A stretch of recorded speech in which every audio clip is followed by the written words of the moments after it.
जी अस्सलाम वालेकुम स्टूडेंट्स। वालेकुम सलाम। क्या हाल चाल है सबके? ठीक ठाक। एक दफ़ा मुझे एक्नॉलेज कर दो कि मेरी वॉइस सबको क्लियर आ रही है। यस सर, क्लियर है। चलो गुड है।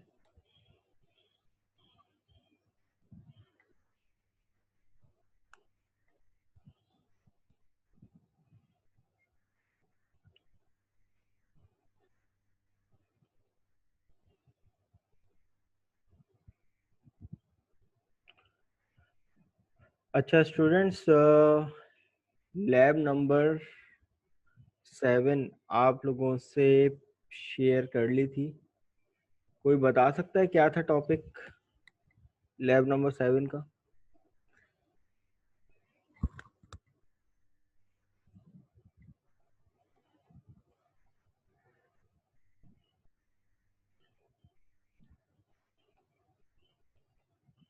Static modifiers. ठीक है, वेरी गुड। अच्छा, ये एक अदद आप लोगों की अभी तक की परफॉर्मेंस है। काफ़ी रेड मार्किंग नज़र आ रही है, देख लेते हैं इसको। अहमद कुरैशी इस टाइम प्रेजेंट है? अहमद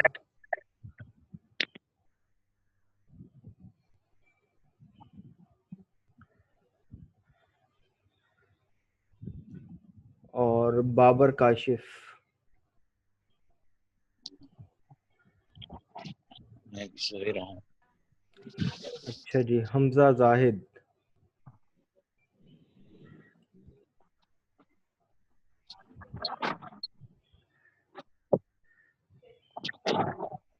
जी मैं क्वेश्चन लेता हूँ अभी महबूब, 2 मिनट दीजिएगा। अच्छा, ये कौन है? अनस खान।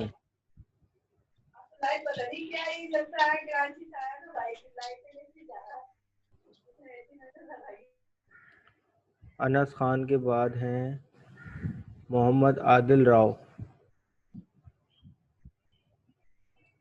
मोहम्मद साद। जी साद सुन सकते हैं? Yes sir. जी जनाब, लैब नंबर 4 और लैब नंबर 3 मिसिंग जारी है आपकी। क्यों भाई? सर मैंने सबमिट करवा दी थी। मिसिंग आ रहा है भाई इधर। मैं चेक कर लूँगा। चेक कर लेते हैं अभी। नो अटैचमेंट आपके सामने। इसी तरीके से lab number 4 there is no attachment.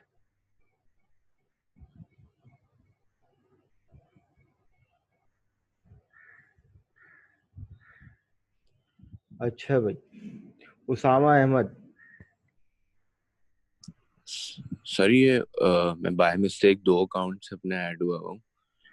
Usama Jameel है मेरा नाम, ये तो नीचे यानी जो आ रहा है। जिस पे मेरा कर्सर है इस टाइम, ये वाला अकाउंट पे जी मैं डिलीट कर दूं आपका?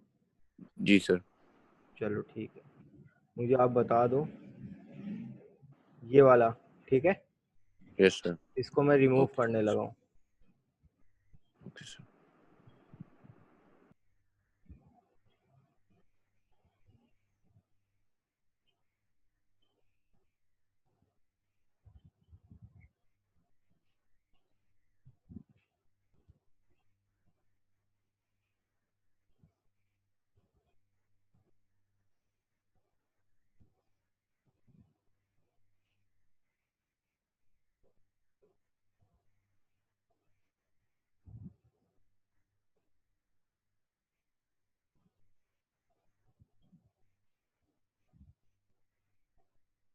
ठीक है जनाब, और किसकी कोई डुप्लीकेशन हो तो भाई मुझे बता दीजिएगा।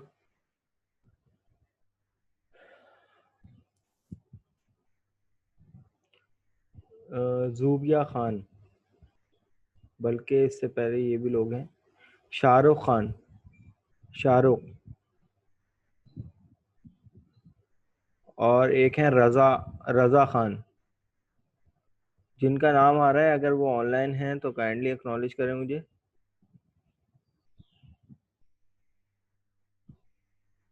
शाहरुख। अच्छा, शाहरुख भी 2 अकाउंट से लॉगिन है भाई, ये भी कंफर्म करना पड़ेगा। Zubia,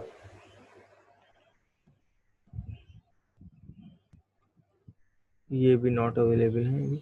Ahmad Qureshi,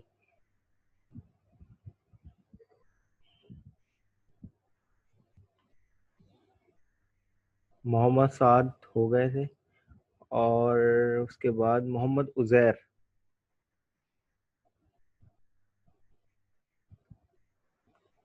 Hamza Zahid.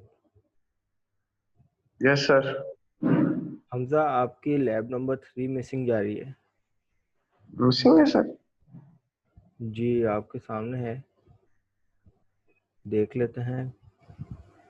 There is no attachment. Sir मैं देखता हूँ। मेरी चेकिंग स्टार्ट करने से पहले कर लो इस इशू को रिजॉल्व, वरना मैं स्ट्रेस आज कर देता हूँ। मसला होगा फिर। ठीक है आप सर, मैं आज। पता है ना, आप अपकमिंग क्लास में आप लोगों का वाइवा है जी जी। नेक्स्ट वीक, अच्छे से तैयारी करना। आज का टॉपिक ज़रा लेंदी है, वो भी इंक्लूडेड होगा, ठीक है। ठीक है सर, ठीक। अच्छा भाई, क्लास हमारे पास जो लैब नंबर 7 का जो टॉपिक था, अच्छा एक बात मैं बता दूं, ये जो जिन लोगों के जो जो इश्यूज हैं वो आज ही की तारीख में भाई कर लो, क्योंकि चेकिंग स्टार्ट कर दी, फिर मैं किसी को मौका नहीं दे पाऊंगा कि यार सर ये कर लें वो कर लें, क्योंकि दोबारा रिव्यू करना एक बहुत हेक्टिक प्रोसेस होता है, और ऑलरेडी मेरे भी अपने कुछ कोर्सेज चल रहे हैं, तो मैं भी उसमें मसरूफ़ हूँ, तो मुझे भी टाइम निकाल कर इनको देना पड़ता है। तो मेरी चेकिंग से पहले अपने तमाम जिन जिन की जो जो लैब मिसिंग है वो सबमिट करवा दो, ठीक है। तो जाहिर सी बात है लेट होगा, कुछ ना कुछ तो डिडक्शन होगी, पूरे मार्क्स में तो मैं मार्किंग नहीं करूँगा, तो लेकिन फिर भी 0 से बेहतर है। तो एटलीस्ट एक नंबर तो मैं वैसे ही डिटेक्ट कर लूँगा आप लोगों का ना, जिसका लेट आ रहा है या वो है मिसिंग जा रहा है। और मिसिंग वालों के लिए तो खैर मैं तो 2 नंबर ही डिटेक्ट कर लूँगा, वो तो समझ लो एब्सेंट वाला केस हो जाता है। लेकिन जिनके साथ लेट आ रहे हैं तो उनको भी पूरी मार्किंग में से मैं चेकिंग नहीं कर सकता। तो कोशिश करो कि ड्यू टाइम के अंदर ही अपने टास्क वगैरह को सबमिट करवाओ, ताकि अच्छा रहे। अच्छा जनाब, लैब नंबर 7 का जो टॉपिक था हमारे पास, स्टैटिक मॉडिफायर था। होपफुली के सबके पास माइक अवेलेबल होंगे, कोई भी मुझसे माइक पे बात कर ले। सवाल दरअसल ये है कि what is the difference between the static and non static class, क्या फ़र्क है दोनों में?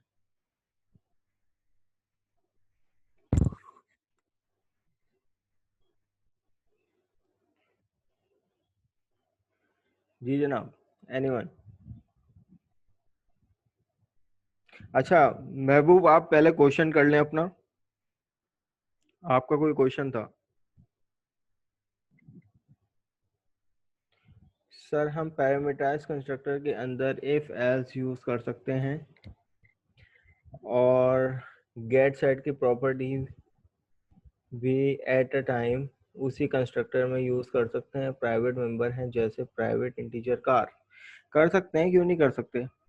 प्राइवेट का scope with in the class होगा ना, आप अपनी क्लास में कहीं भी एक्सेसिबल है वो, किसी भी मेथड के अंदर, किसी भी दूसरे कंस्ट्रक्टर के अंदर, लेकिन अपनी क्लास के स्कोप के में रहते हुए, चाहे वो प्राइवेट प्रॉपर्टीज हों या फिर वेरिएबल्स हो, कर सकते हैं।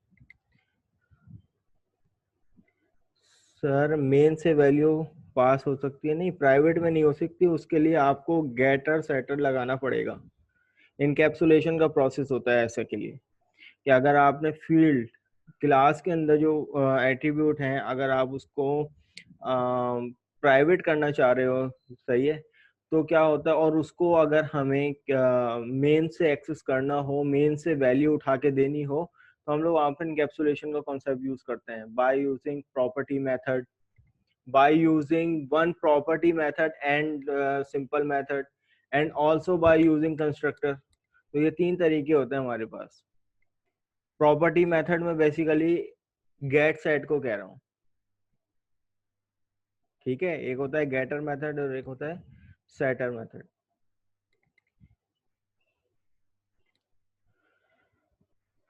तो होपफुली अपकमिंग क्लास में यही वाला टॉपिक है लैब नंबर 8 का, प्रॉपर्टीज मेथड, जिसमें इनकैप्सुलेशन हम लोग परफॉर्म कर रहे हैं। इनकैप्सुलेशन यानी पहला पिलर ऑफ ऊप हम लोग डिस्कस करेंगे,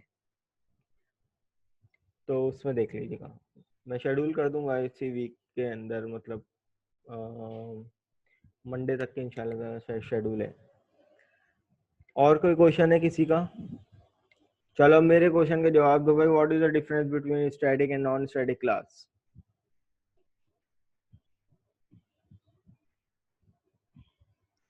ये वाइवा का क्वेश्चन है भाई।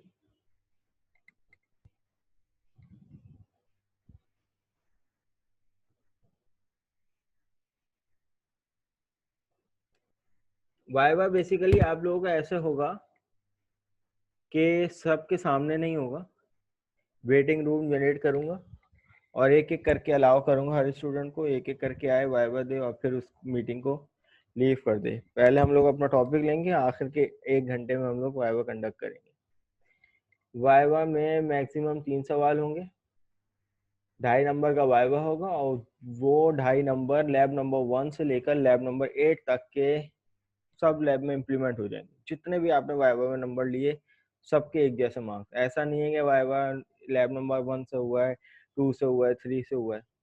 वाइवा ओवरऑल लैब नंबर 1 से 8 तक के दरमियान होगा, कोई भी सवाल आ सकते हैं।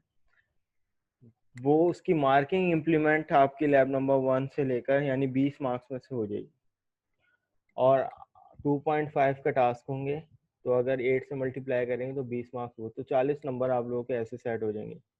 फिर 10 नंबर का आप लोगों का असाइनमेंट है, वो भी मिड से पहले मिड वाले वीक में इंशाल्लाह ताला चेक हो जाएगा। तो फिर सारे मार्क्स एक साथ ही एलएमएस पे लगेंगे।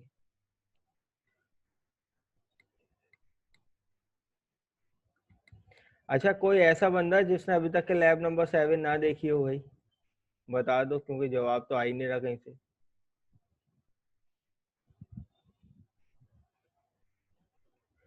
सर नॉन स्टैटिक फील्ड के अंदर सर स्टैटिक जो है वो क्लास को रिप्रेजेंट करता है और non static instance. Static class को रिप्रेजेंट करता है और नॉन स्टैटिक इंस्टेंस को, ये कह रहे हो आप? अच्छा, महबूब कह रहे हैं कि नॉन स्टैटिक फील्ड के अंदर स्टैटिक फील्ड आ सकती हैं बट स्टैटिक क्लास के अंदर नॉन स्टैटिक फील्ड नहीं आ सकती। हाँ एग्जैक्टली यही वाला सवाल आप लोगों का असाइनमेंट नंबर 1 का भी है होपफुली, कि अगर हमारे पास स्टैटिक क्लास के अंदर नॉन स्टैटिक फील्ड अलाउ नहीं है तो विजुअल स्टूडियो हमें एरर क्यों नहीं देता। ये सोचकर एक सवाल बन गया था जो कि असाइनमेंट का नंबर 1 का पार्ट है।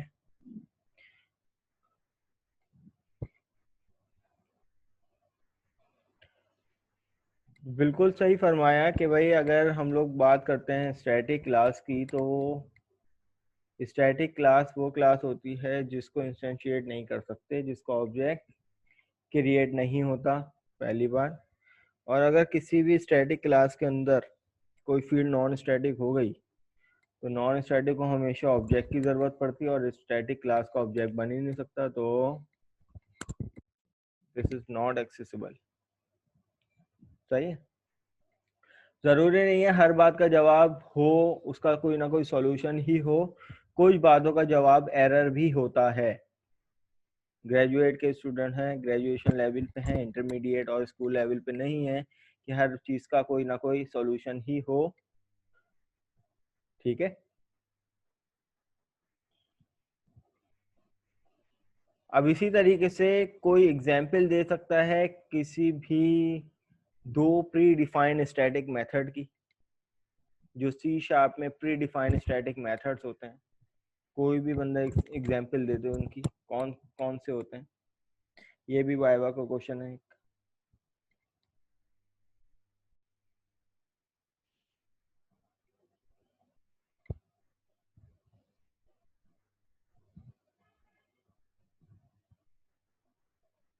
Very good, excellent. इसको स्टैटिक क्यों कह रहे हो? ये स्टैटिक मेथड क्यों है? महबूब इसको भी इलेबरेट करो, शाबाश।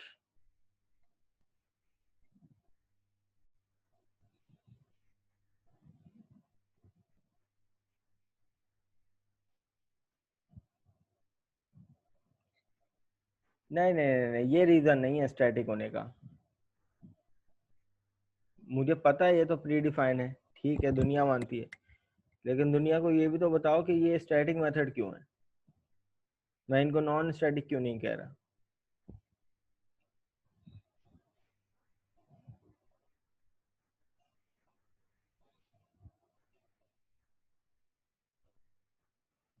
किसी और को अगर पता है भाई वो बता सकता है।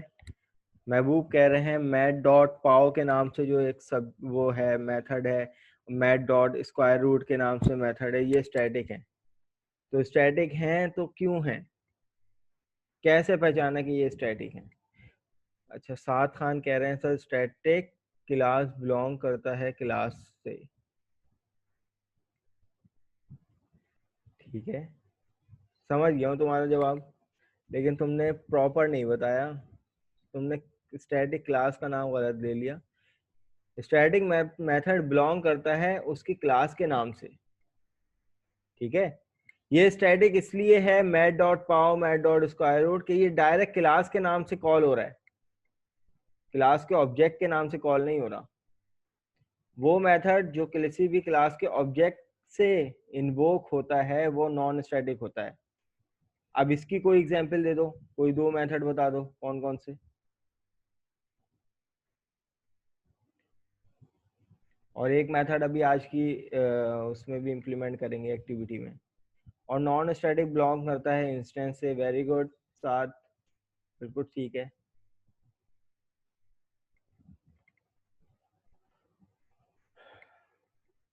एक बटन के पीछे दूसरा फॉर्म क्रिएट करते थे, form one equal to form one F1 equal to new form one, फिर F1 डॉट करके शो का मेथड यूज करते थे।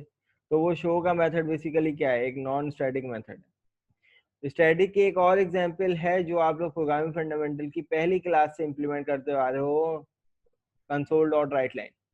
तो कंसोल क्या है, क्लास है, डॉट राइट लाइन क्या है, मेथड है। तो कंसोल डॉट यानी राइट लाइन जो है वो एक स्टैटिक मेथड है जो डायरेक्ट कंसोल क्लास के साथ कॉल होता है। ठीक है भाई, ये सिनेरियो, ये वाली बात समझ में आती है सबको? एक्नॉलेज कर दो जरा एक दफा।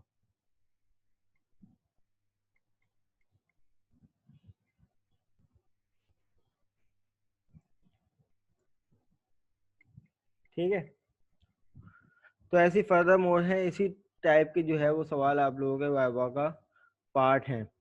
अच्छा क्लास, यहाँ पर एक एक्टिविटी आपके सामने है। अच्छा, साद खान क्या कह रहे हैं सर, नॉन स्टैटिक में method can static data. Non static method में स्टैटिक डाटा, इलेबोरेट करो भाई, क्या कहना चाह रहे हो भाई साथ?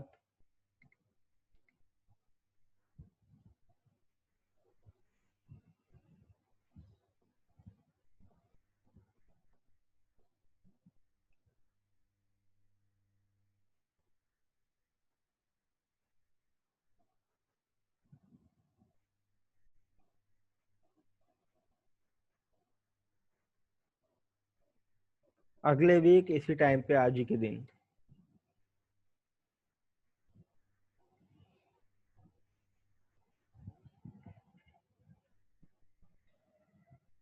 दिस तो देखो एक कीवर्ड है ना, दिस कोई क्लास थोड़ी है।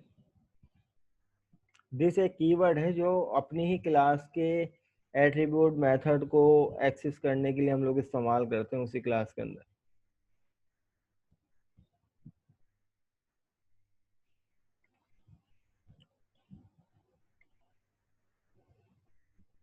अच्छा क्लास, ये एक अदद एक्टिविटी आप लोगों के सामने आ रही है, होपफुली आप लोगों को क्लियर होगा कि भाई इस एक्टिविटी में होने क्या जा रहा है।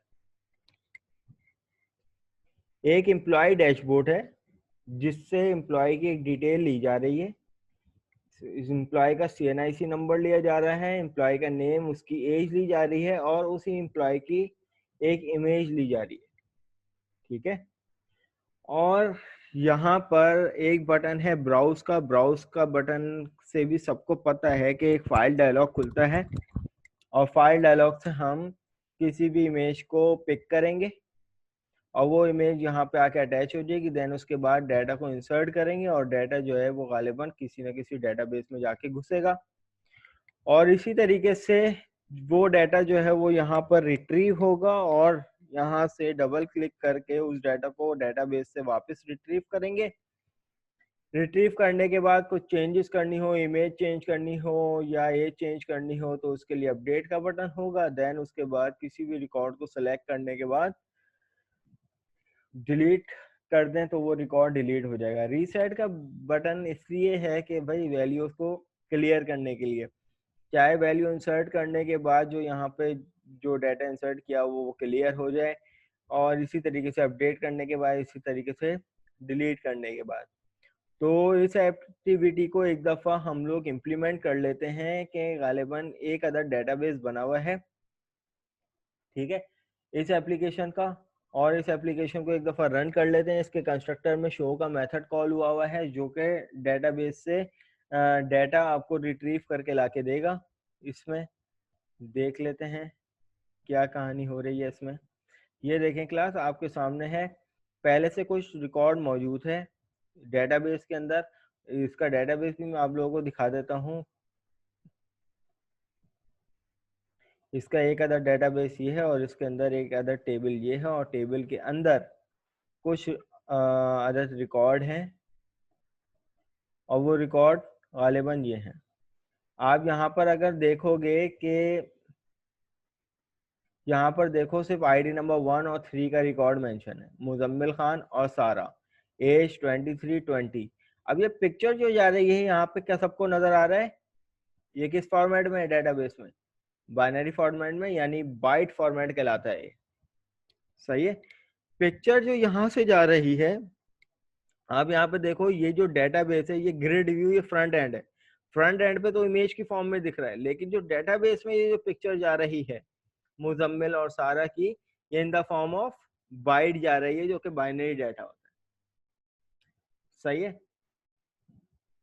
अब यहाँ पे वर्किंग क्या हो रही है, कोई भी रिकॉर्ड अगर हम लोग यहाँ पर इंसर्ट करवाते हैं आईडी नंबर 3 का, और मैं यहाँ पर रिकॉर्ड ले लेता हूँ हमजा का, हमजा को एज दे देते हैं 24।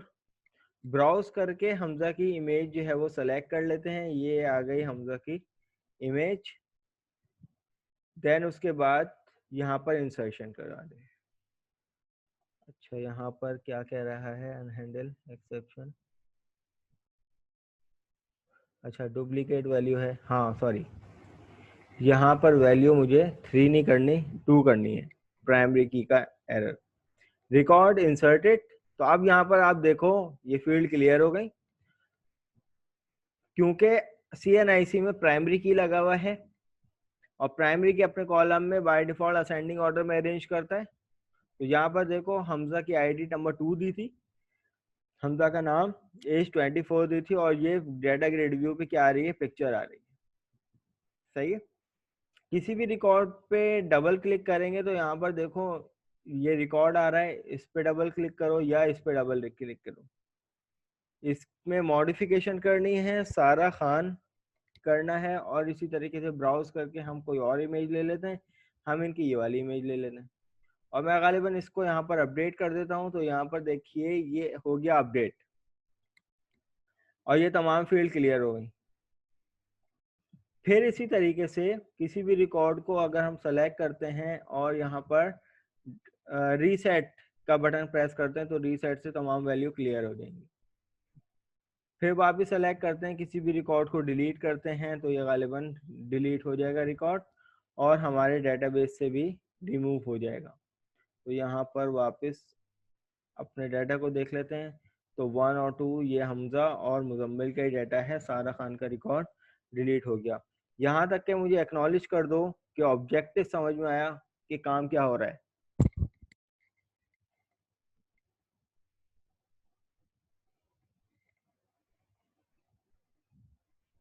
ठीक है।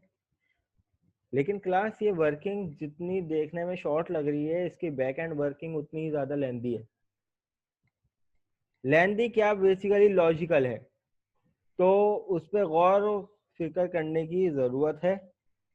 तो मैं एक्सपेक्ट करूंगा कि आप लोग हर हर बात जो है वो गौर से सुनिएगा। ये चीज़ आप लोगों के प्रोजेक्ट में भी आप लोगों की हेल्प कर सकती है। और इसी से बिलोंग एक प्यारा सा टास्क है जो कि 12 बजे इंशाल्लाह ताला शेड्यूल हुआ है। 12 बजे आप लोगों से ऑटोमेटिकली शेयर हो जाएगा। ठीक है,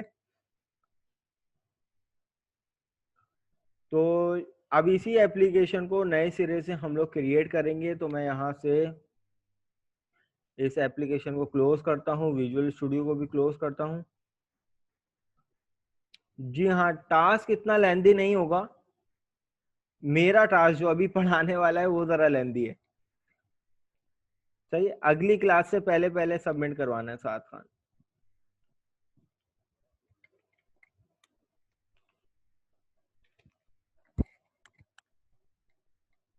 तो मैं यहाँ से इसका डेटाबेस भी नए सिरे से बनाएंगे हम सारी चीज़ें। तो अभी इसको मिनिमाइज कर देते हैं और डेटाबेस का अभी फ़िलहाल काम नहीं है। तो मैं यहाँ पे न्यू प्रोजेक्ट करता हूँ।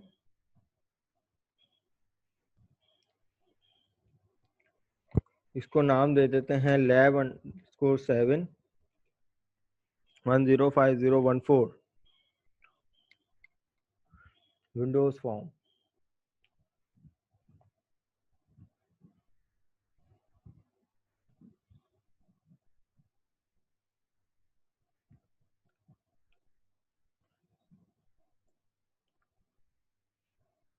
यार असाइनमेंट मुझे भी नहीं पता मैंने क्या क्वेश्चन दिए।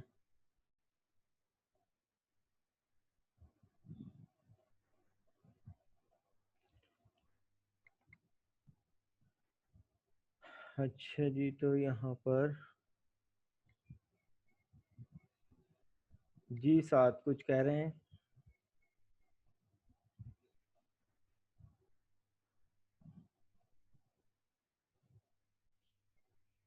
मैं यही तो अर्ज कर रहा हूँ कि असाइनमेंट का मुझे भी नहीं पता कि मैंने असाइनमेंट दिया क्या है।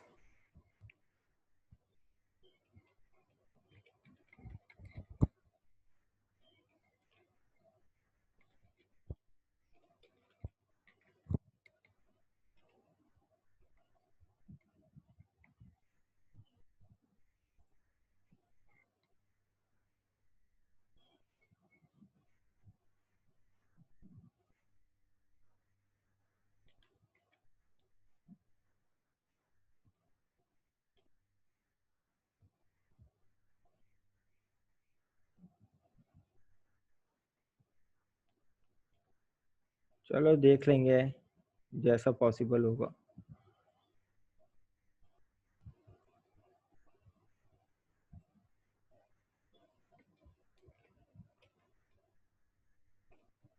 आईडी ये आ जाएगा गालिबन नेम।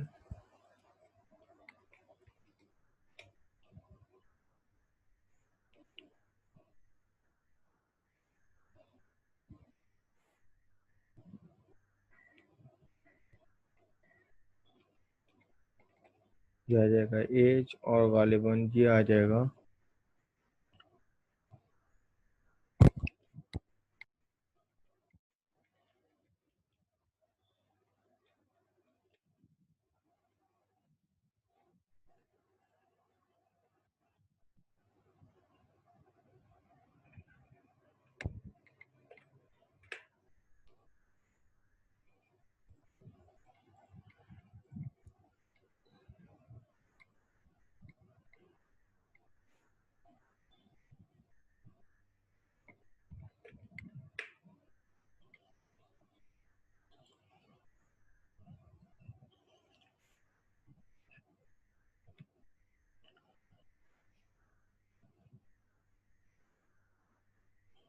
यहाँ पर यूजर से इनपुट लेने के लिए आईडी के लिए टेक्स्ट बॉक्स लेंगे,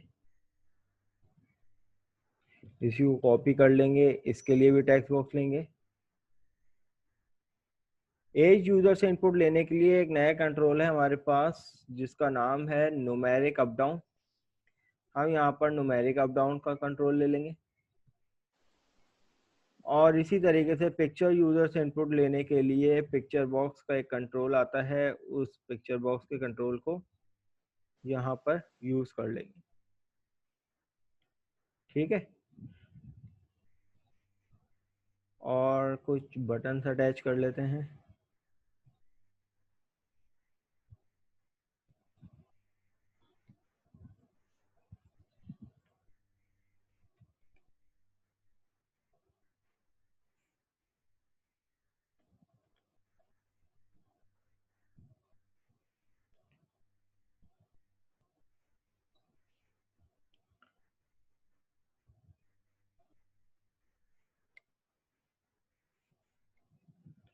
जी हाँ, इसमें भी क्यूरीज ही लगेंगी।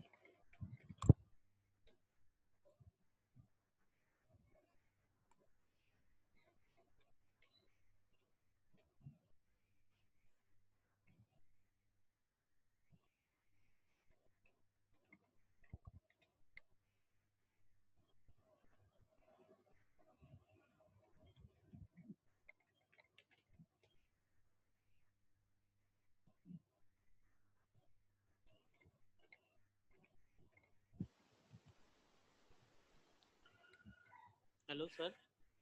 जी जनाब। सर मैं शाहरुख बोल रहा हूँ सर। मैं लेट ज्वाइन हुआ हूँ सर, तो असाइनमेंट्स का भाई साहब ने बताया कि मिसिंग आ रहे हैं मेरे सारे। जी आपके टास्क सारे सब वो आ रहे हैं मिसिंग। मे बी सर आपकी मैंने आईडी तो डुप्लीकेट हो, चेक कर जी वो लेंगे, मैंने मुझे रिमाइंड दो कराना है एंड में। जीमेल से सर, मैंने 2 जीमेल से बनाई हुई हैं। हाँ मे बी कुछ यही चक्कर होगा फिर। एक मोबाइल पे मेरी ऑन है और एक लैपटॉप पे। तो 2 जीमेल से बनाने की क्या ज़रूरत थी भाई? सर वो मोबाइल पे मैं अपडेट देखता रहता था लैपटॉप की वजह से।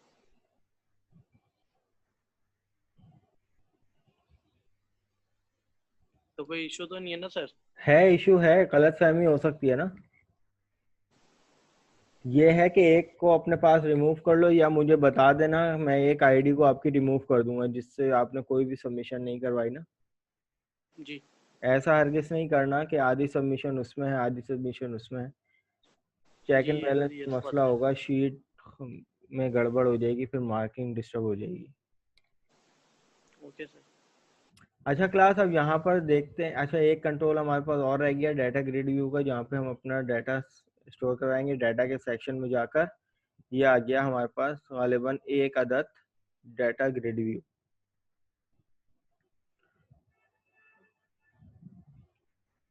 अब यहाँ पर अपनी एप्लीकेशन को अभी कंपाइल करके रन करता हूँ, तो आप यहाँ पर देखना कि पिक्चर बॉक्स हमारे पास कैसा आएगा, आएगा भी या नहीं आएगा।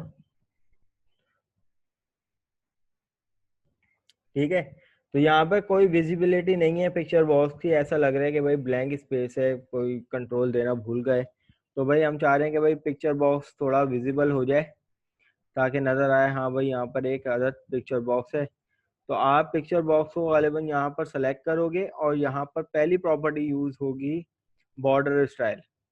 बॉर्डर स्टाइल आपकी अपनी मर्जी, फिक्स सिंगल करो या फिक्स 3D करो। 3D करोगे ज़रा खूबसूरत सा बनेगा।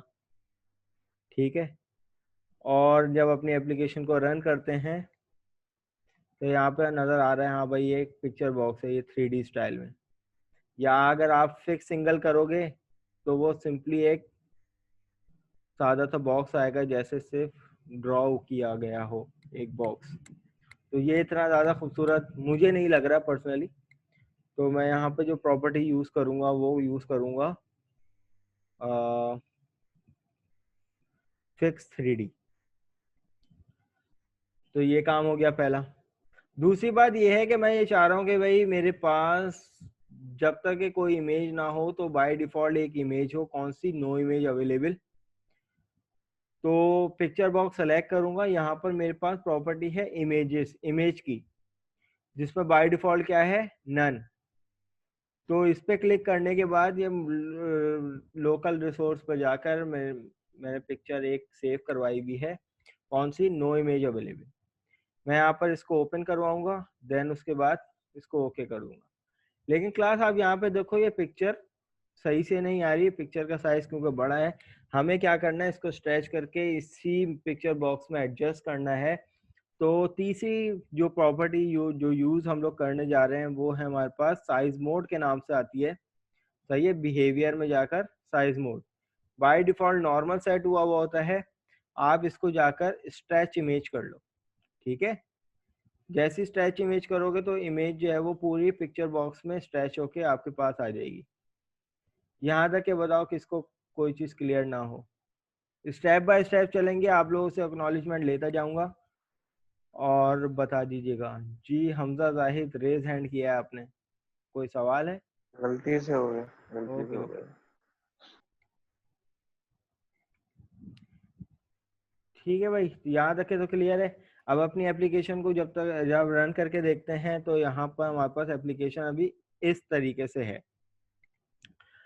तो अब हमें क्या करना है कि भाई यहाँ पे वैल्यू दे देंगे, यहाँ पे वैल्यू दे देंगे। जो न्यूमेरिक अप डाउन है इसमें इस टाइप का कंट्रोल है, ये वाला 2 बटन होते हैं अप डाउन का, इंक्रीजिंग और डिक्रीजिंग का।